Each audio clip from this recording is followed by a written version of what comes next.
going on, everyone? Day 5, Wacky Mortgage Guy, back at you. If you're liking these videos, go ahead, click the link below to subscribe, follow my YouTube channel, repost on Facebook, do whatever. I really appreciate it. I want to talk today about down payment on your new home purchase, and that can be scary to think about. How much money do you need? How much money should you have? And then at that point, you can go into picking different programs that are available out there for refinancing or purchasing options. So I want to talk about the number, the percentage of money a lot of people think that you need to purchase a home, and that number is 20%. It's not true. You don't need 20%. We'll talk about exactly why you would want 20% in a little bit, but I want to start off and say depending on eligibility, veterans, if you are a veteran, you can purchase a home for 0% down. That is no money out of your pocket. Now, does that mean that there might not be closing costs? No, it doesn't. There are VA guarantee funding fees. If you're disabled, you might be able to get out of that. It just depends. It's a long road. But VAs, that is a benefit that our government wants to give our veterans, is the fact that they could purchase a home with zero money down, and that is huge. I mean, think about that. No money down out of your pocket to purchase a home.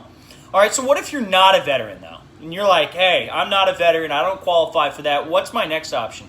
Well, I'll say this. As low as 3% if you're going regular conventional mortgages. That is a number that a lot of companies will use and allow you to use, is 3%. So what does that mean if you only put 3% down? If you own a $200,000 house, that's what you're looking for. So you put 3% down. That's going to be $6,000. That's coming out of your pocket. Now, how to get those funds? I would recommend using your own money.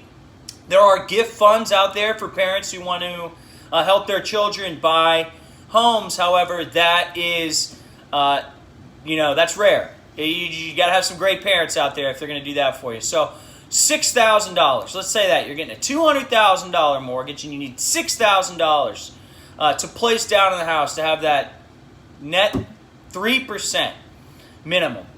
All right, so how do I get there? So let's see, 365 days in a year. If you're trying to save up for a house, if you save roughly $16.43, I think it is, a day, that's going to get you there in a year. So think about that. Now, if you want to get there in half the year, just double that. So it's not as hard as you think. You just got to start now. That's the most important thing. Start now. It's like when you get a job, you want to put as much money into that 401k retirement account as possible so you can have the most money when you retire.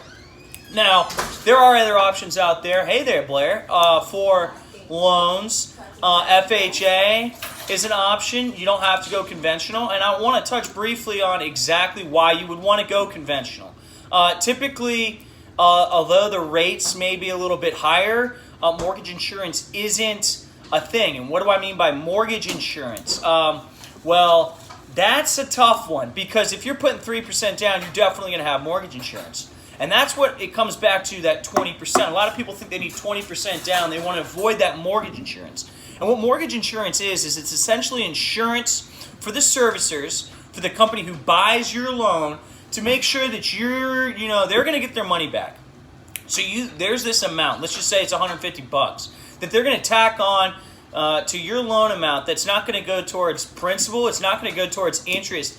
It's strictly going to go to them. It's mortgage insurance. It's insurance to make sure that you're paying your monthly payment and staying on track with it. Because if not, then they're going to lose a lot of money. So that is why a lot of people think that they need to put 20% down. It's not necessary. In fact, I wouldn't recommend it for first-time home buyers, especially if you're in a situation where that's taking up a lot of your savings. So if you guys have any questions on this, I know it's a lot of information, comment below. Feel free to reach out. I'm always here. Stay safe and much love.